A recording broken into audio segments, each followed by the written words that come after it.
আসসালামু আলাইকুম বন্ধুরা, কেমন আছেন সবাই? আশা করি সবাই ভালো আছেন এবং সুস্থ আছেন। আমিও ভালো আছি আলহামদুলিল্লাহ। তো চলে আসলাম আজকে অনেকদিন পর নতুন একটি ভিডিও নিয়ে। ব্যস্ততার কারণে প্রায় অনেক ভিডিও দেওয়া হয় না, ভাবলাম আজকের ভিডিওটা আপনাদের সাথে শেয়ার করি। তো ভিডিওটি দেখতে থাকুন, আশা করি আপনাদের কাছে অনেক অনেক ভালো লাগবে, যেহেতু গ্রামীণ ভিডিও। আর এখন হচ্ছে যেহেতু বৈশাখ মাস, আর বৈশাখ মাসের তো সব দিকে আম কাঁঠালের মেলা। গ্রামের দিকে তো আরও বেশি, যেহেতু গ্রামে আম গাছ কাঁঠাল গাছ অনেকটা বেশি হয়। আর এই যে দেখুন, একটা গাছে অনেকগুলো কাঁঠাল ধরেছে উপর থেকে নিচ পর্যন্ত, মাশাল্লাহ। আর এই যে এগুলো হচ্ছে মরিচ গাছ।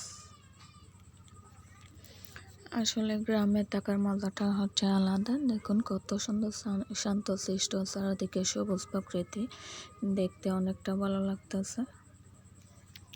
আর এই যে দেখুন আম গাছেও প্রতি বছরের তুলনায় আমার মনে হয় এবছর অনেকগুলো আম ধরছে। এই যে দেখুন কত সুন্দর আম, নিচু নিচু একদম হাত দিয়ে ধরা যাচ্ছে।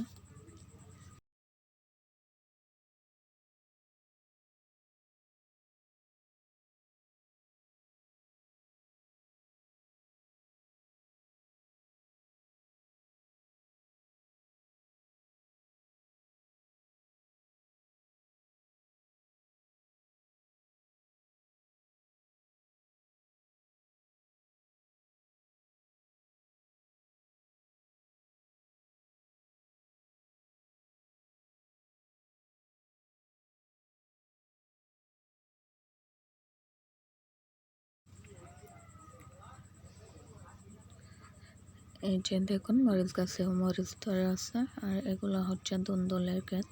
আর ক্ষেতের মধ্যে পানি দেওয়ার জন্য এই যে সেচের পানি ছাড়া হয়েছে। পানিগুলো ধরতে এত ভালো লাগতেছে, গরমের মধ্যে এত আরাম লাগতেছে। পানিগুলো একদম ঠান্ডা, মনে হচ্ছে যেন এখানে গোসল করে ফেলি। আর এই যে আমরা সবাই মিলে এখানে হাত মুখ দিয়ে নিলাম।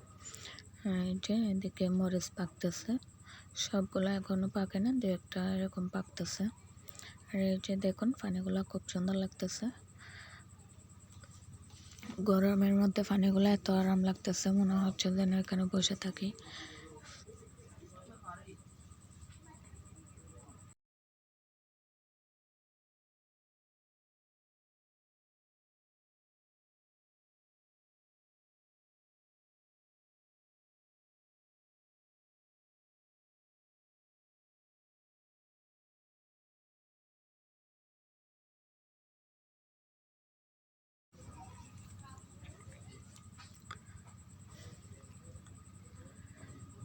আর এই যে দুন্দুল ক্ষেতের মধ্যে কত সুন্দর ফুল, আর একদম টাটকা ফ্রেশ দুন্দুল ধরে আছে।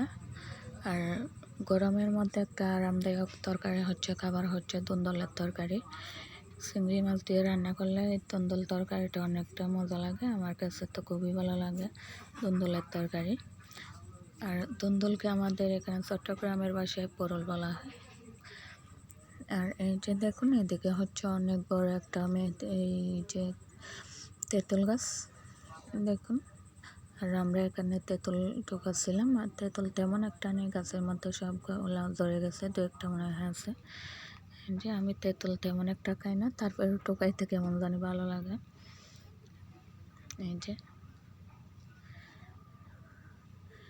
এই যে অনেক বড় একটা তেঁতুল পাওয়া গেছে, আমি দেখতেছিলাম ভেতরে ফ্রেশ আছে কিনা। আর এই যে দেখুন ভিতরে একদম ফ্রেশ, ভালো আছে।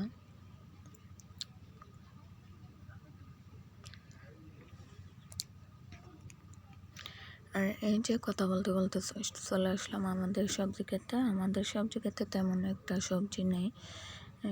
এই যে এগুলো হচ্ছে লাউ শাক। আর এদিকে হচ্ছে আছে একটা বড় জাম গাছ। জাম গাছের ভিডিওটা আপনাদের সাথে অনেকবারই শেয়ার করেছিলাম। জাম গাছে কিন্তু এখন ছোট ছোট জাম ধরে আছে, এখনো পাকে না, পাকতে অনেকটা সময় লাগবে, এখনো ছোট।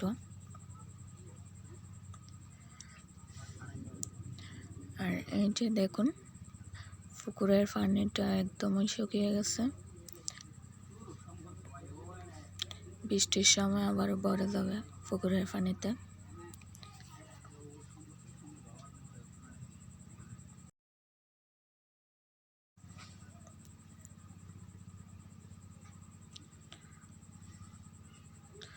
আর এই যে বরবটি গাছ লাগানো হয়েছে ক্ষেতের মধ্যে, তেমন একটা কোনো ধরতেছে না, বলা দু একটা এরকম ধরতেছে। আর এগুলা যেহেতু প্রথমের, আর এই যে দেখুন 2টা বরবটি ধরে আছে, এগুলো এখন ছেড়া যাবে না, এগুলার থেকে বীজ নেওয়া হবে, তাই রেখে দিলাম। আর এই যে পাশে হচ্ছে ছোটো একটা পেঁপে গাছ, আর পেঁপে গাছের পাশে হচ্ছে ছোটো আর একটা মেহেদি গাছ। আর মেহেদি পাতা হচ্ছে আমাদের চুলের জন্য অনেকটা উপকারী একটা জিনিস। আমি তো প্রতি সপ্তাহে মানে প্রতি শুক্রবারে আমি এখান থেকে মেহেদি পাতা নিয়ে বেটে মাথায় দিই, চুলের জন্য খুবই উপকারী।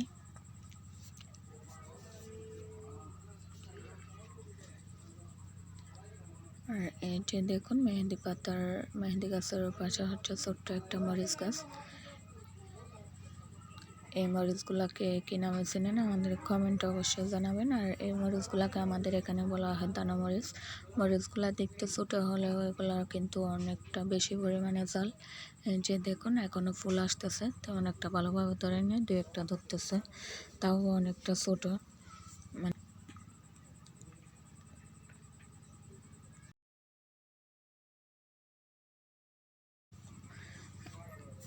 আর এই যে মরিচ গাছের পাশে হচ্ছে ছোট্ট আরও একটা মেহেদি গাছের পাতা, মেহেদি গাছ। আর মেহেদি গাছের পাশে হচ্ছে আরও একটা মরিচ গাছ। এই মরিচগুলাকে কী নামে চিনেন আমাদের এখানে এগুলাকে বলা হয় ফুটা মরিচ, আর অনেকেই বলে মনে হয় এগুলাকে নাগা মরিচ নামে চিনে।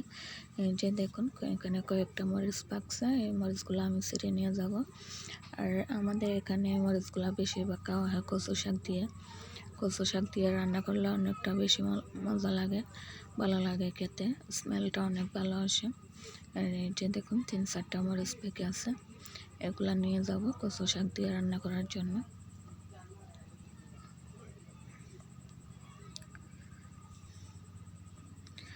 আর নিজেদের গাছের ফল মূল ছিলতে, সবজি ছিলতে এতটা বেশি আনন্দ লাগে, এত ভালো লাগে কি বলবো। এই যে দেখুন 3-4টা মরিচ আমি ছিঁড়ে নিলাম।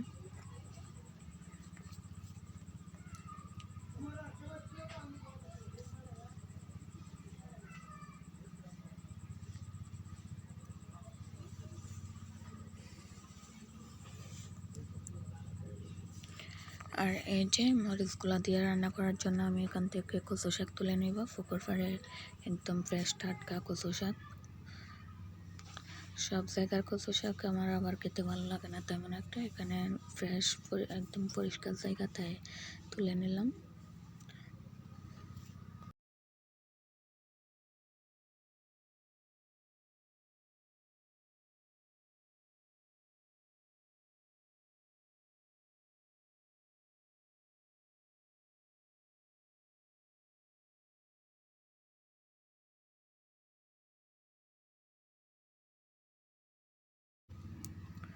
এই যে কচু শাক তুলে নিলাম, এখন শাকগুলো এখান থেকে আমি কেটে দিয়ে নিয়ে যাবো একেবারে, যাতে বাড়িতে গিয়ে আর ঝামেলা করতে না হয়। মরিচগুলোও দিয়ে নিব।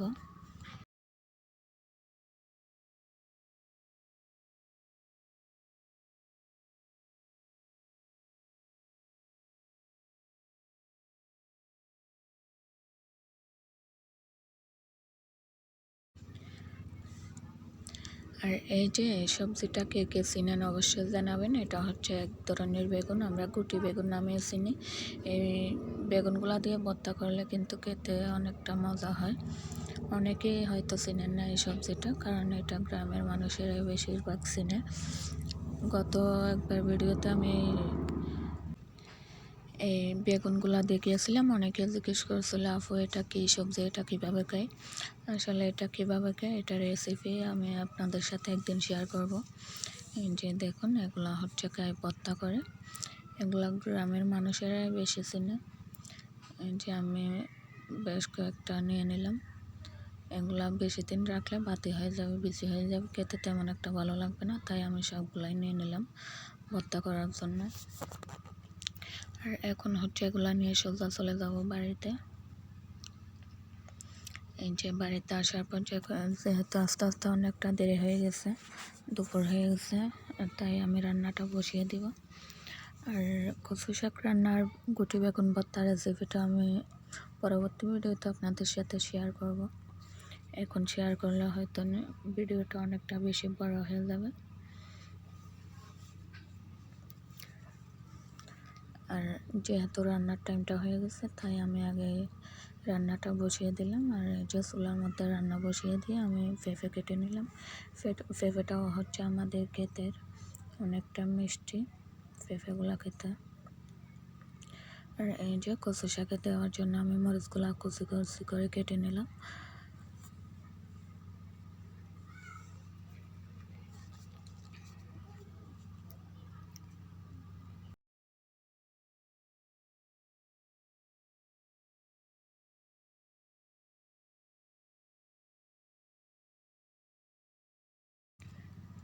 আজকের ভিডিওটা এই পর্যন্ত। আশা করি সবাই ভালো থাকবেন, সুস্থ থাকবেন। আল্লাহ হাফেজ সবাই।